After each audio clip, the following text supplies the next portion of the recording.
चला, आजचा व्हिडिओ अतिशय महत्वाचा आहे, त्याच्यामुळे शेवटपर्यंत नक्की पहा. आजच्या व्हिडिओमध्ये आपण बुद्धिमत्ता चाचणी या विषयातील सांकेतिक भाषा या घटकातील अतिशय महत्वाचे प्रश्न पाहणार आहोत. आजपर्यंत महाराष्ट्र राज्य परीक्षा परिषदेने असेच प्रश्न स्कॉलरशिप परीक्षेला विचारले, तसेच प्रश्न आपण पाहतोय. सर्व व्हिडिओ शेवटपर्यंत नक्की पहा. पहिला प्रश्न बघा, एका सांकेतिक भाषेत 5 साठी 13 म्हटलंय, 7 साठी 19, 8 साठी 22. बाळांनो, एक गोष्ट लक्षात ठेवा, 5 साठी 13 म्हटलंय म्हणजे 5चा आणि 13चा काहीतरी संबंध जोडायचा प्रयत्न केलाय. 5चा 13शी काय संबंध येतो बघा. तर 5चा 13 करण्यासाठी मला काय करावं लागणार आहे, 5 दोन्ही 10 अधिक 3 गुणिले 2 अधिक 3 जर केलं तर 7 दोन्ही 14 अधिक 3 17 19 हवंय आपल्याला, त्याच्यामुळे तो तर्क लागत नाही. किंवा मग 5 मध्ये 8 मिळवावं लागेल तर 13 होईल. मग 7 मध्ये 8 मिळवलं तर किती येतं, 15 येतं, तोही तर्क लागत नाही. मग काय करायचं बघा, 5 त्रिक किती बाळांनो 15, आणि 15 मधून 2 वजा केले तर आपल्याला मिळतात 13.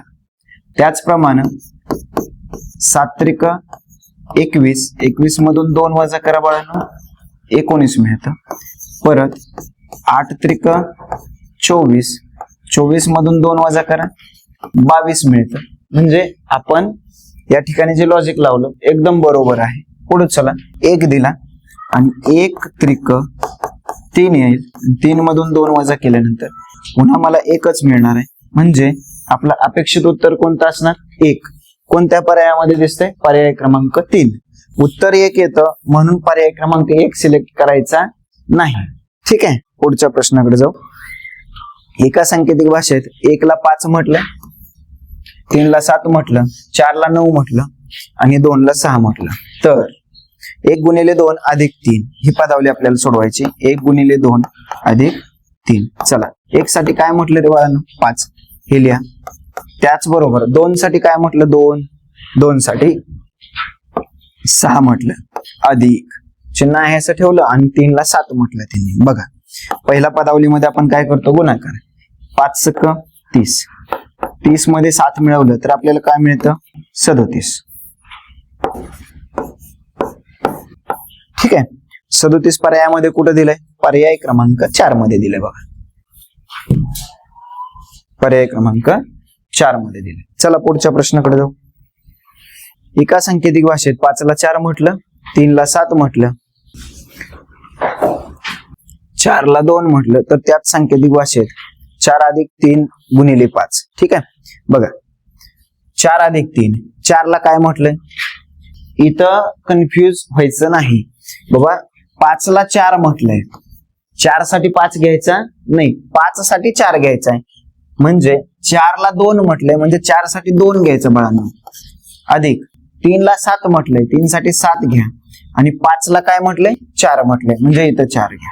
ठीक, चला पदावलीमध्ये आपण काय करतो, अगोदर गुणाकार करून घेतो. 2 अधिक 7 चौक 28, 28 आणि 2 किती येतं राजांनो, 30 मिळतं. 30 पर्यायामध्ये कुठं आहे, पर्याय क्रमांक 3 मध्ये. झालं. चला पुढच्या प्रश्नाकडे जाऊ. एका सांकेतिक भाषेत चिन्ह दिलेत, याचा अर्थ दिलाय भागिले 7.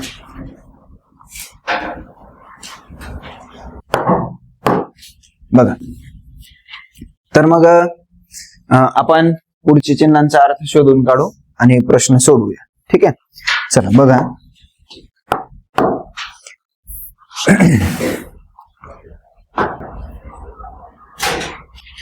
जर पहिल्यांदा आपण 14 हे चिन्ह आहे, त्याच्यानंतर एक भरीव डॉट आहे, बरोबर 10 दिलाय, पण या चिन्हासाठी आपल्याला भागिले 7 दिलाय. मग इथं 14 भागिले 7 करतो आणि हा डॉट आहे असा ठेवतो राजांना, बरोबर 10. 14 भागिले 7 किती येतं बाळांनो, 7 दोन्ही 14 म्हणजे 2 येणार आहे. 2 आणि हा डॉट ठेवतो, बरोबर 10. तर 2 चा 10 करण्यासाठी मला अधिक 8 करावं लागेल किंवा मग 2 पंचे 10 गुणिले 5 करावं लागेल. याचा अर्थ काय बाळांनो, तर या चिन्हासाठी मला अधिक 8 तर करावं लागणार आहे किंवा मग गुणिले 5 करावं लागणार आहे. बघूया आपण पुढच्या याच्यानुसार काय करावं लागेल. आता बघा इथं जर पुढे जाऊया. इथं बघा 3 डॉट आणि मग अशा पद्धतीचं एक चिन्ह आहे, बरोबर 13 आहे. मग डॉट साठी जर आपण अधिक 8 घेतलं तर 8 आणि 3 11 होईल. 8 आणि 3 11 होईल. 11 मध्ये किती मिळवल्यानंतर 13 येतं तर 2 मिळवल्यानंतर, म्हणजे त्या पद्धतीने गेलो तर या चिन्हासाठी अधिक 2 येणं अपेक्षित आहे. ठीक आहे. आणि जर गुणिले 5 घेतलं तर 3×5 15, 3×5 15, 15चा 13 करण्यासाठी -2 करावं लागेल, म्हणजे किंवा मग -2 घ्यावं लागेल. बघा लक्षात येत आहे का? फिक्स सांगता येणार नाही लगेच, बरोबर आहे. फक्त आपल्याला एकच चिन्ह माहिती आहे, या चिन्हासाठी भागिले 7 आहे. त्याच्यानुसार जर आपण केलं तर 2चा 10 करण्यासाठी मला अधिक 8 तर करावं लागेल किंवा गुणिले 5 तर करावं लागेल. त्यानुसार जर यात इथं बघा डॉट साठी जर मी अधिक 8 घेतलं तर 8 आणि 3 11 होईल. 11चा 13 करण्यासाठी मला 11चा 13 करण्यासाठी अधिक 2 करावं लागेल, किंवा जर गुणिले 5 घेतला तर 3×5 15, 15चा 13 करण्यासाठी -2 करावं लागेल. बघूया आता कोणत्या संकेतानुसार आपलं उत्तर येत आहे. बघा 42 हे चिन्ह दिलंय अशा पद्धतीचं, बरोबर किती म्हटलंय बघा 42 या चिन्हासाठी भागिले 7 आहे आणि हे चिन्ह आहे साठी बघा 42 भागिले 7, 7 सख 42 म्हणजे 6 आणि या पद्धतीचं चिन्ह दिलंय. चला आता याच्यासाठी आपण अधिक 2 घेतलंय. जर समजा अधिक 2 घेतला तर 6 आणि 2 किती राजांनो 8, पर्यायामध्ये आहे का रे? नाही, म्हणजे अधिक 2 घेऊन चालणार नाही, -2 घ्यावं लागेल. 6 मधून 2 गेले किती उरतात 4, 4 आहे का पर्यायामध्ये? आहे. पर्याय क्रमांक 1 हे आपलं बरोबर उत्तर असेल. पर्याय क्रमांक 1 समजलंय सगळ्यांना. चला पुढच्या प्रश्नाकडे जाऊ. हत्तीला वाघ म्हटलं, वाघाला ससा म्हटलं, सश्याला सिंह म्हटलं, सिंहाला अस्वल म्हटलं, तर आपला राष्ट्रीय प्राणी कोणाला म्हणावं? राष्ट्रीय प्राणी कोण आहे राजांनो? वाघ आहे. कोण आहे? वाघोबा आहे. मग वाघासाठी काय आहे रे सांकेतिक भाषेमध्ये? वाघाला ससा म्हटलंय, म्हणजे या सांकेतिक भाषेनुसार आपला राष्ट्रीय प्राणी कोण? ससा असणार. पुढच्या प्रश्नाकडे जाऊ. एका सांकेतिक भाषेत बॅट,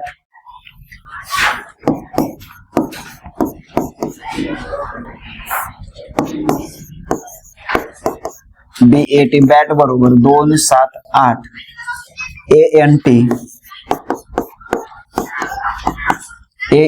2 7 6,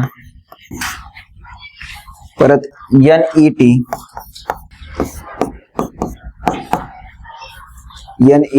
7 6 5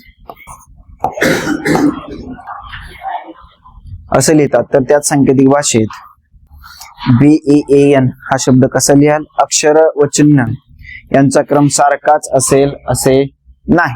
चला थोडं लक्ष द्या. बघा पहिल्या 2 शब्दांमध्ये काहीतरी एखादा अक्षर मला कॉमन दिसतंय. कोणतं दिसतंय बाळांनो? A पण दिसतंय आणि T पण दिसतंय. मग आपण काय करायचं? तिसऱ्या शब्दाकडे जायचं. मग तिन्ही शब्दामध्ये कोणतं अक्षर कॉमन आहे? T कॉमन आहे. बघा मग इकडे तिन्ही संख्यामध्ये कोणता तरी अंक कॉमन असणार आहे. कोणता अंक आहे? 7. बघा म्हणून T साठी मी 7 लिहित आहे. ठीक, पुढे चला. आता पहिल्या 2 मध्ये काय आहे? A कॉमन आहे. मग पहिल्या 2 मध्ये दुसरा कोण आहे? 2 कॉमन आहे, म्हणजे A साठी 2 लिहिणार. उरला कोण? B. पहिल्या शब्दामध्ये B उरला, B साठी आपण 8 लिहू. ठीक, पुढे चला. दुसऱ्यामध्ये कोण उरला? N. N साठी 6 लिहून टाकू. पुढं N साठी 6 लिहिला आपण. चल कोण राहिला रे आता? एकच राहिला E. पण E साठी कोण? 5. E साठी 5. आपल्याला कोणता शब्द लिहायचा आहे? BEAN. थोडस लक्ष द्या. BEAN. चला, बी साठी कोण आहे बाळांनो? 8. ई साठी कोण आहे? 5. परत ए साठी 2 आणि एन साठी 6.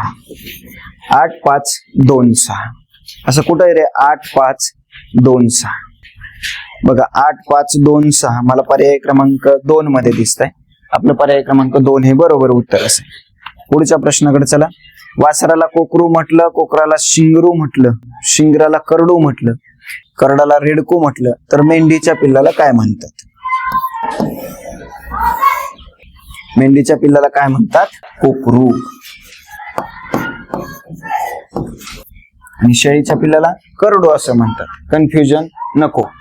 ठीक आहे. मेंढीच्या पिल्लाला कोकरू म्हणतात. मग या सांकेतिक भाषेत कोकराला काय म्हटलंय? शिंगरू. काय म्हटलंय? शिंगरू. म्हणजे आपलं उत्तर शिंगरू असणार आहे. पर्याय क्रमांक 3 हे बरोबर उत्तर असेल. पुढच्या प्रश्नाकडे चला. एका सांकेतिक भाषेत 2 ला 5, 3 ला 4, 7 ला 9 म्हटलं. ठीक आहे. तर एक पदावली दिली. 3 अधिक 2 गुणिले 7. चल, आता बघा 3 साठी काय आहे का? 3 ला 4 म्हटले. बरं ठीक आहे. 3 ला 4 आहे असं लिहितो मी. 2 ला 5 म्हटलंय. 2 साठी 5 लिहितो. गुणिले 7 ला 9 म्हटलंय. 7 ला 9 म्हटलंय. लिहिलं. आता पदावली सोडवत असताना अगोदर काय करणार? गुणाकार. 5 9 45. 45 अधिक 4 किती रजांनो? 49. 49 हे आपलं फायनल उत्तर असेल. कुठे आहे? पर्याय क्रमांक 2 मध्ये आहे. समजलंय? चला पुढे. एका सांकेतिक भाषेत पवन 456, वजन 542 व नळ 74 असा, तर जळजळ हा शब्द कसा लिहा? ठीक आहे. अंक आणि अक्षरांचा क्रम सारखा असेलच असे नाही. बघा खूप छान प्रश्न आहे. बघा पवन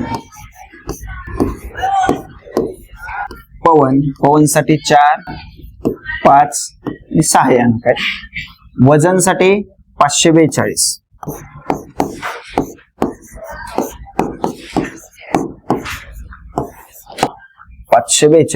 नळ साठी 74.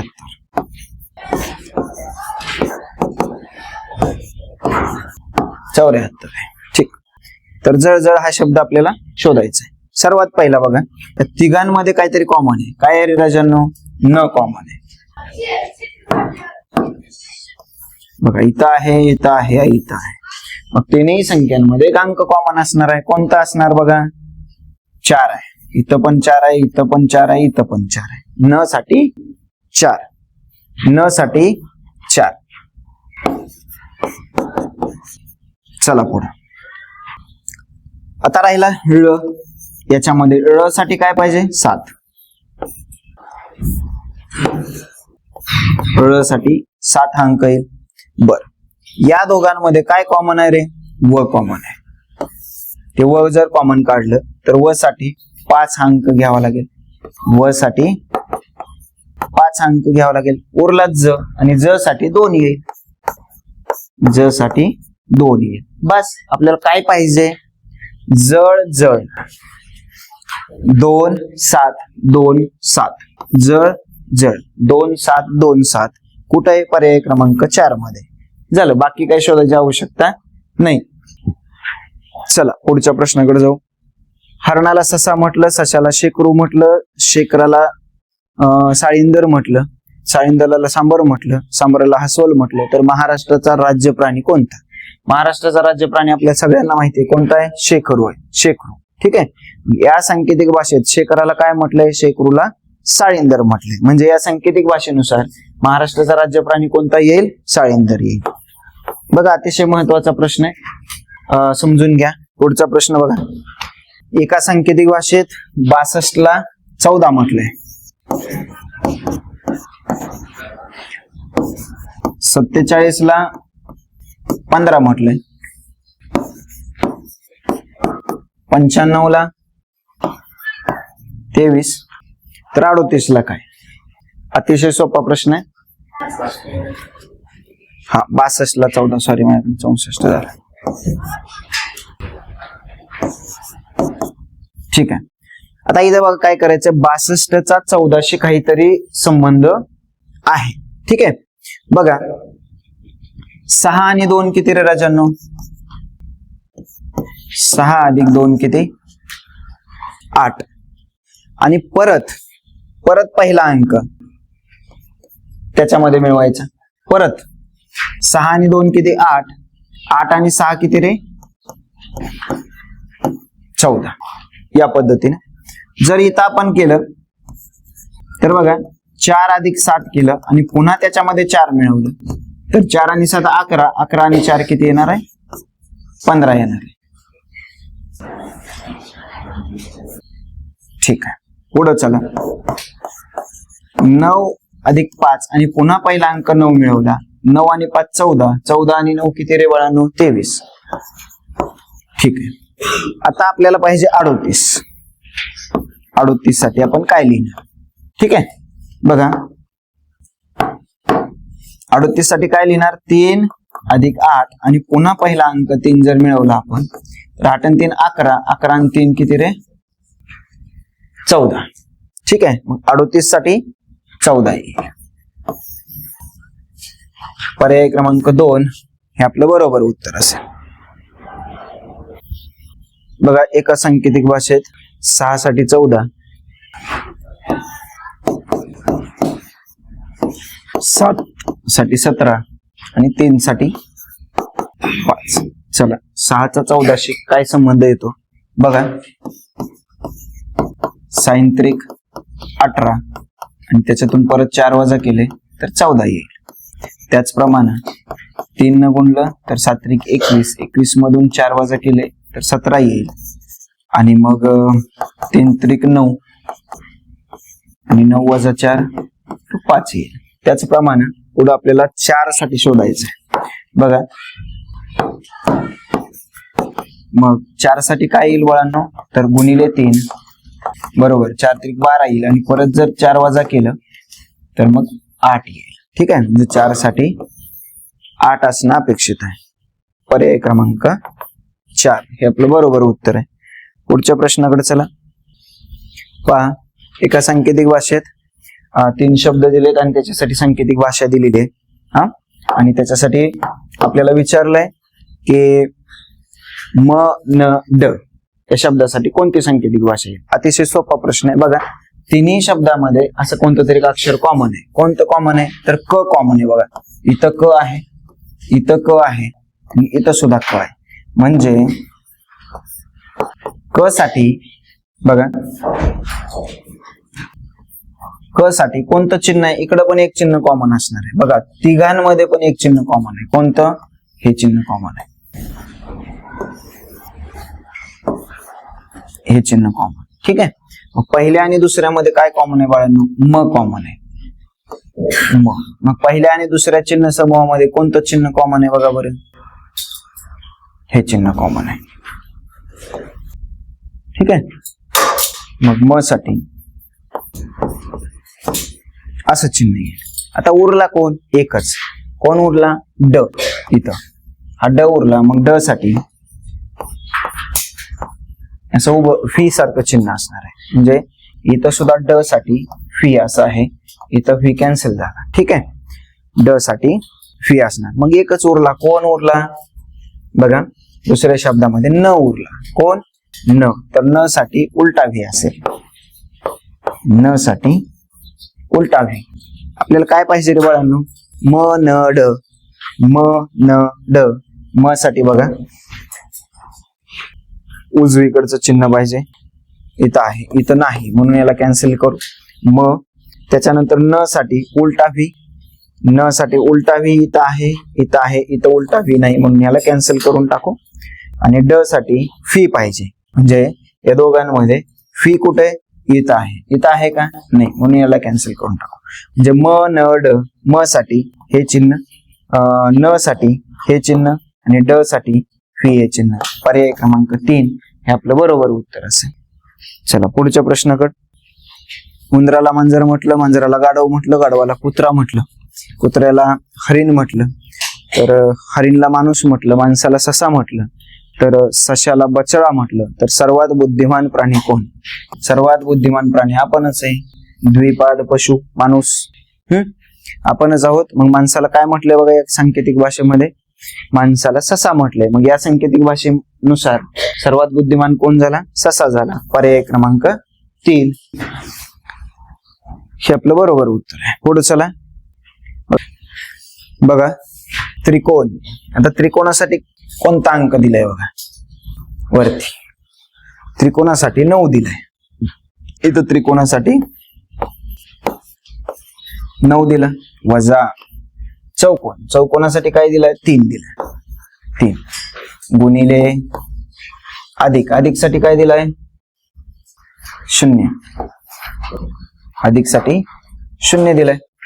बर पुढं. आणि इथं अधिक हा शब्द आहे म्हणून इथं अधिक लिहितो. आणि गुणिले हे चिन्ह आहे. चिन्हासाठी 6 आहे. ठीक. ही पदावली आपल्याला सोडवावी लागेल. बघा कोणत्याही संख्येला 0 ने गुणल्यानंतर काय 0 येतं. 9 वजा 0 अधिक 6. ठीक आहे. 9 वजा 0 9 आणि हे 6. 9 आणि 6 किती राजन? 9 15. 15 हे आपलं बरोबर उत्तर असेल. पर्याय क्रमांक 2 येईल. चला पुढे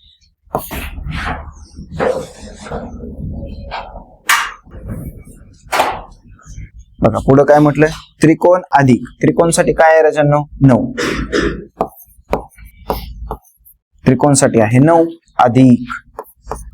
तर ह्या दोन उभ्या रेषा आहेत. उभ्या रेषांसाठी 7 आहे. वजा त्रिकोणसाठी पुन्हा 9 भागिले चौकोनसाठी काय दिला? 3 दिला. चला अगोदर काय सोडवतो आपण? भागाकार. 9 अधिक 7 वजा 9 भागिले 3. 3 त्रिक 9 म्हणून इथं 3 येतं. 9 आणि 7 किती रे बाळांनो? 16. 16 वजा 3 13. ठीक आहे. पर्यायामध्ये कुठं दिसतंय का? बघा याच्यामध्ये पर्याय दिलेला नाही. चला पुढच्या प्रश्नाकडे. एका सांकेतिक भाषेत मदन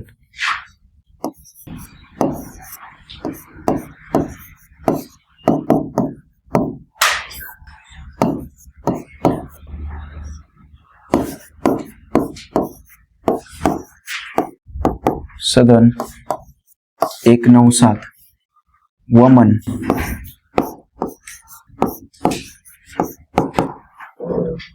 341 असं लिहितात तर त्या सांकेतिक भाषेत वसन कसं लिहिलं जाईल? ठीक आहे. आता बघा याच्यामध्ये अतिशय सोपा प्रश्न आहे. खूप सारे प्रश्न आपण असे सोडवलेले आहेत. बघा तिन्ही मध्ये काय कॉमन दिसतोय मला? न. आणि तिन्ही संख्यामध्ये कोणता अंक कॉमन दिसतोय बघा बरं? 1. म्हणजे न साठी मला 1 लिहावा लागेल. ठीक आहे. हा त्यानंतर पहिल्या आणि दुसऱ्यामध्ये काय कॉमन आहे? द. पहिल्या आणि दुसऱ्यामध्ये कोणता अंक कॉमन आहे? 7. द साठी 7. एकच राहिला म पहिल्यामध्ये. त्याच्यासाठी उरलेला कोण असणार? 4 असले. ठीक आहे. दुसऱ्यामध्ये कोण शिल्लक आहे? स. मग स साठी कोण? 9. आपल्याला काय पाहिजे? व स न. हा ठीक आहे. आता आपल्याला व राहिला. ठीक आहे. म साठी काय लिहिलं आपण? 4 लिहिलं. मग व साठी उरलेला 3 येईल. व स न. ठीक आहे. म्हणजे व साठी 3 9 आणि न साठी 1. 3 9 1 कुठे आहे? पर्याय क्रमांक 2 मध्ये आहे. चला पुढच्या प्रश्नाकडे जाऊ. बघा या प्रश्नामध्ये 246 साठी 8 2 4 4 8 असं लिहिलंय. आपल्याला पाहिजे 579 साठी काय लिहित आहे? बघा 2 चा आणि 8 चा काही संबंध आहे रे बाळांनो? 2 चौक 8. 4 चा आणि 24 चा संबंध जोडलाय.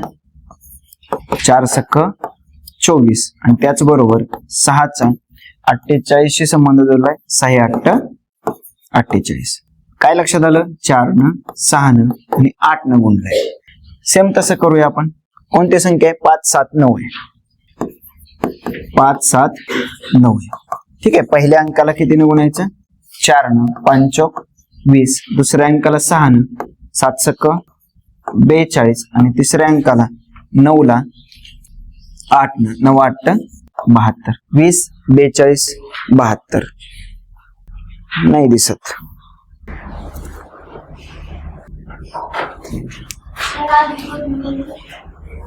हा, मग आता तसं तर येत नाही. मग आपण काय बघा त्याच्याशी संबंधित अजून काय लॉजिक लागू शकतंय का?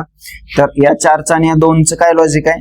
2 + 2 4, 4 + 2 6, 6 + 2 8, म्हणजे +2 आणि त्या संख्येने गुणलंय. म्हणजे 5 + 2 किती रे बाळांनो? 10. सॉरी, 5 + 2 किती?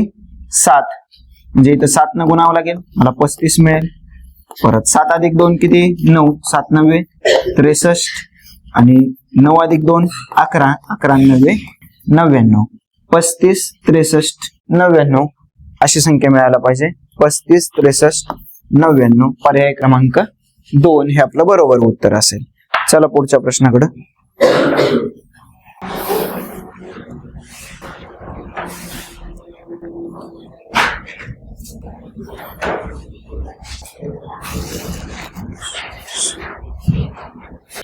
चला, एका सांकेतिक भाषेत नवर, ठीक आहे, नरक आणि मकर. छान प्रश्न आहे बघा. ठीक आहे, अक्षर आणि चिन्हांचा क्रम सारखा असेल असे नाही. आपल्याला तिन्ही शब्दांमध्ये कोणतं अक्षर कॉमन दिसतंय? र कॉमन दिसतंय बघा, र. मग इथं र साठी एक चिन्ह असणार आहे सारखं. कोणतं आहे? तिन्ही मध्ये सारखं असलं पाहिजे. अधिक वजा भागिले वजा हे चिन्ह तिन्हींसाठी दिलेलं आहे. म्हणजे काय? र साठी मला वजा हे चिन्ह मिळेल. र साठी वजा हे चिन्ह मिळेल. पहिल्या आणि दुसऱ्यामध्ये काय कॉमन आहे? न. न. आणि पहिल्या आणि दुसऱ्या शब्दामध्ये कोणतं चिन्ह कॉमन आहे बघा? अधिक आणि भागिले राहिले, त्याच्यातला अधिक कॉमन आहे, दोघांमध्ये आहे. ठीक आहे, म्हणजे न साठी मला अधिक हे चिन्ह मिळेल.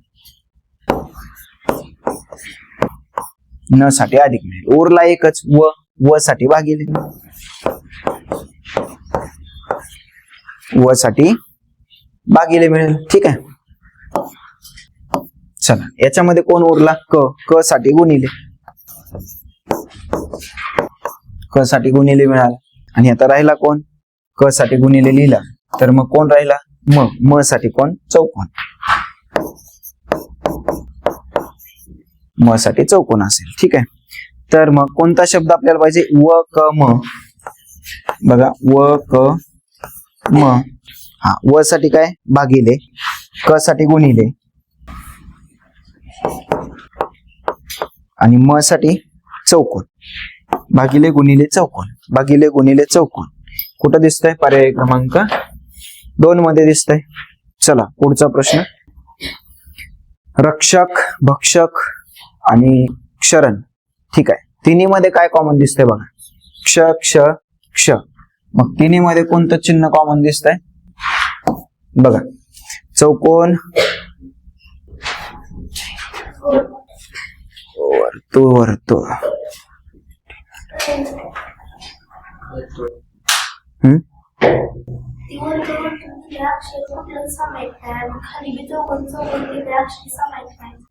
प्रश्न कॅन्सल होते.